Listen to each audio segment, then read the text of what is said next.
Oke, welcome back di EBET channel yang membedah langkah penelitian rumit menjadi mudah. Make research it's easy. Jangan lupa like, comment, subscribe, dan share jika channel ini bermanfaat. Terima kasih. Oke, selamat pagi semuanya. Berjumpa kembali dengan saya. Kita akan membahas tentang masih terkait dengan penelitian karena kok saya penasaran gitu ya.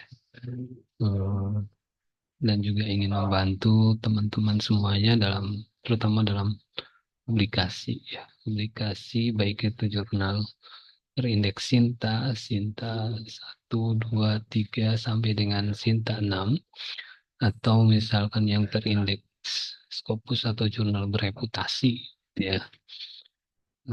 Biasanya eh, ada satu kampus ketika kita kuliah itu mengharuskan mahasiswanya untuk publish atau punya artikel yang sudah terpublish di jurnal yang terindeks Scopus.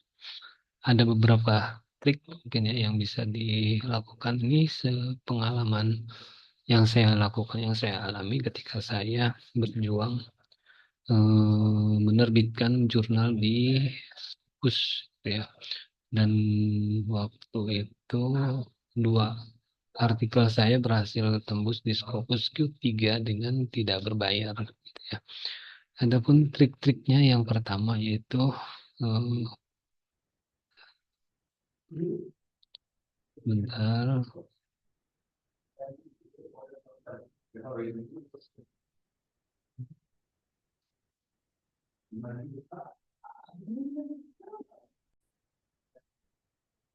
Oke. Jadi ini jurnal yang berhasil publish di jurnal Scopus Q3. Yang pertama yang harus diperhatikan adalah judulnya. Ya, judulnya harus menarik gitu ya. Judulnya harus menarik.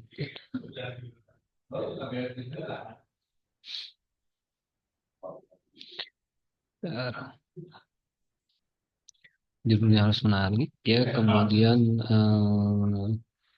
berikutnya adalah citasinya. Citasinya harus sesuai dengan ketentuan yang diminta oleh sana. Kalau saya memakainya itu Vancouver ya. Vancouver bukan apa ya, kalau biasanya kan versi apa. Nah, kemudian yang berikutnya adalah jurnal yang disitasinya itu ya memang betul kata dosen-dosen, mungkin Anda kalau yang sedang kuliah itu pasti diberikan masukan bahwa jurnal citasinya itu harus yang terbaru dan terupdate ya, maksimal itu 5 tahun terakhir ya. Kalau Anda mau mencari jurnal terupdate itu Anda bisa menggunakan Publish or Perish. Caranya Anda bisa cari di video saya sebelumnya gitu ya. Oke, dilanjutkan. Setelah citasi pastikan semuanya sudah sesuai dan nah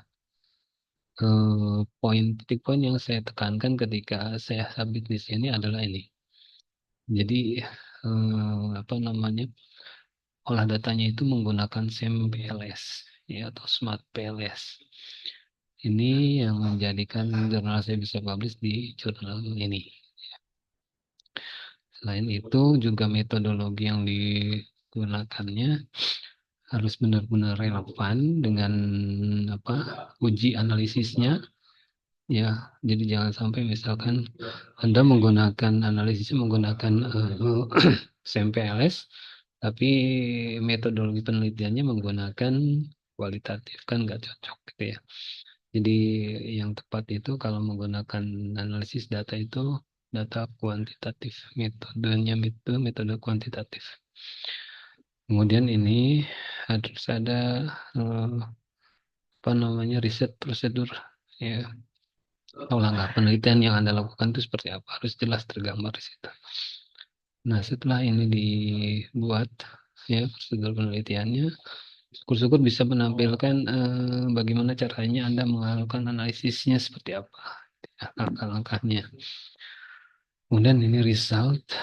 Setelah result ini adalah hasil analisis menggunakan SAMPLS, ya. Outputnya seperti ini, dibuat semenarik mungkin, walaupun misalkan variabelnya sedikit, ya dibuat semenarik mungkin tampilannya sehingga bisa melihat, oh ternyata memang penelitian kita ini cukup tajam gitu ya. Berikutnya itu yang perlu diperhatikan, dibaca dengan baik atau dideskripsikan seluruh data yang ada di tampilan Smart PLS itu atau SMPLS itu. Nah, jangan lupa juga di apa combine, ya, dikombin dengan misalkan kalau pakai kuesioner, ya kuesioner, pakai kuesioner, kemudian diolah kuesionernya, kemudian dicari rata-rata dan persentasenya. Kalau saya kemarin begini, dibuat persentase, tapi saya hitung juga peningkatan peningkatan mahasiswa dalam hal creative thinking, ya. Kemudian selain menggunakan tes, ini pakai kuesioner. Di mana kuesioner itu saya hanya melihat respon mahasiswa ketika menerapkan metode pembelajaran. Gitu ya. Nah, setelah itu dari hasil kuantitatif, yaitu dari data tes dan juga dari kuesioner, kemudian saya membuat semacam interview lah, wawancara dengan mahasiswa. Beberapa mahasiswa saja yang diambil, boleh 3, boleh 4 gitu ya. Tapi mahasiswa yang beragam, ambil dari mahasiswa yang terkategori tinggi, kemampuan tinggi, sedang, dan rendah, supaya untuk pembanding gitu ya. Ketika Anda bertanya dengan metode ini, apakah apa namanya betul nggak metodenya dapat meningkatkan misalkan creative thinking, ya, atau hasil belajar misalkan. Makanya kita harus mengcross check. Jadi data yang kita munculkan di hasil analisis statistiknya itu kita akan konfirmasi melalui wawancara atau interview, sehingga datanya jadi valid, jadi fix gitu ya. Jadi tidak hanya perhitungan data kuantitatif saja, tapi kita buktikan dengan data kualitatif. Walaupun memang secara metodologi kita hanya menggunakan metode kuantitatif, tapi ini untuk mengkonfirmasi gitu ya. Apakah betul datanya sesuai dengan kenyataan di lapangan atau tidak. Tapi bukan berarti ini jadi mixed method, karena pertanyaan yang diajukan juga tidak sedalam ketentuan dari penelitian kualitatif pada umumnya gitu ya. Kita hanya mengkonfirmasi saja. Beda halnya kalau misalkan kita memang melakukan analisis kualitatif secara mendalam, itu kan pertanyaannya juga harus betul-betul mendalam sekali, sehingga apa namanya sampai tidak ada celah untuk mengeluarkan statement yang di luar dari konteks yang kita tanyakan. Nah, kemudian setelah itu kita buat tabel R square-nya. R square itu besaran pengaruhnya, besaran pengaruh yang diperoleh mahasiswa ketika pembelajaran yang diajukan, gitu. Nah, kemudian setelah itu yang tidak kalah pentingnya yaitu biasanya jurnal yang saya sabut itu pakai English British, ya, formatnya. Jadi tidak just English atau English biasa, tapi bahasa Inggrisnya itu bahasa Inggris British.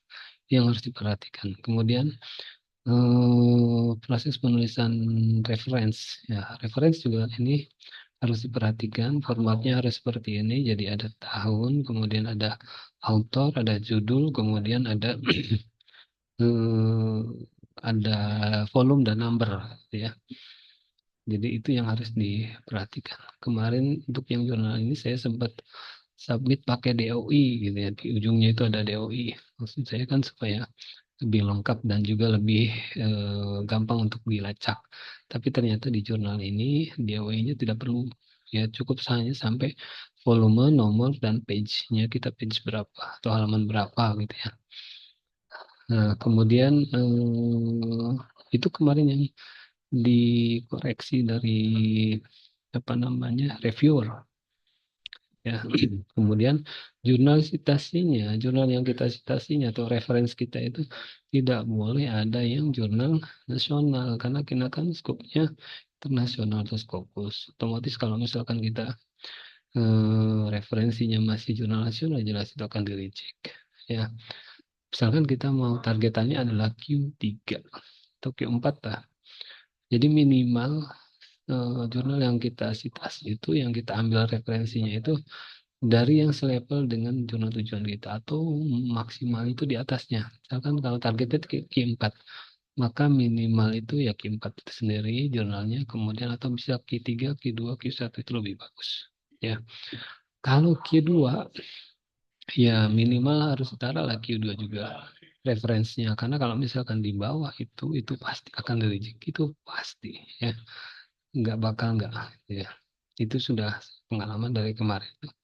Beberapa jurnal saya di reject karena memang referensinya masih lokal ya. Makanya nanti kalau misalkan Anda mau submit di jurnal, pastikan tadi apa namanya referensinya, kemudian olah datanya, dan juga kedalamannya. Ya, jangan sampai cuma istilahnya menampilkan apa hasil penelitiannya saja. Ya, hasil penelitian berupa data kuantitatif jangan, karena itu apa kesempatan untuk di-reject lebih tinggi, begitu ya. Kemudian perhatikan juga metode penelitiannya dan jangan lupa cara citasinya ya. Itu yang paling penting. Oke, mungkin itu yang bisa saya sharing trik-triknya ya. Selama ini yang saya alami, yang saya dengar dari teman-teman mahasiswa bahwa Scopus itu mengerikan gitu ya. Scopus itu mahal bayarnya, Q4 saja katanya ada yang nyampe belasan juta. Saya kok kaget ya, karena saya sendiri publish di jurnal Scopus Q3 itu dengan biaya 0 rupiah. Ya, jadi tidak ada charge, tidak ada APC, semuanya gratis. Ya, dari submitnya sampai dengan publish itu gratis. Jadi sebenarnya Scopus itu ada juga yang gratis, ya tidak semuanya berbayar, tergantung kita milihnya di mana. Ada statement begini, kalau gratis itu susah masuknya, lama, ribet dan sebagainya. Ternyata enggak, gitu ya. Ternyata enggak ada, mungkin ada aja gitu yang lama, yang ribet. Makanya sebelum kita submit di jurnal itu, kita harus pastikan dulu yang pertama periode publisnya, kemudian APC-nya, dan lihat track record dari setiap publikasinya itu kapan, gitu ya. Karena mereka juga punya timeline. Jangan sampai misalkan mereka sudah menetapkan timelinenya itu di bulan November untuk publish misalkan. Tapi kita pengen publishnya itu dinyatakan publish di bulan April, dia nggak mungkin. Mereka juga pasti punya punya rentang waktu. Jadi harus sabar menunggu ya.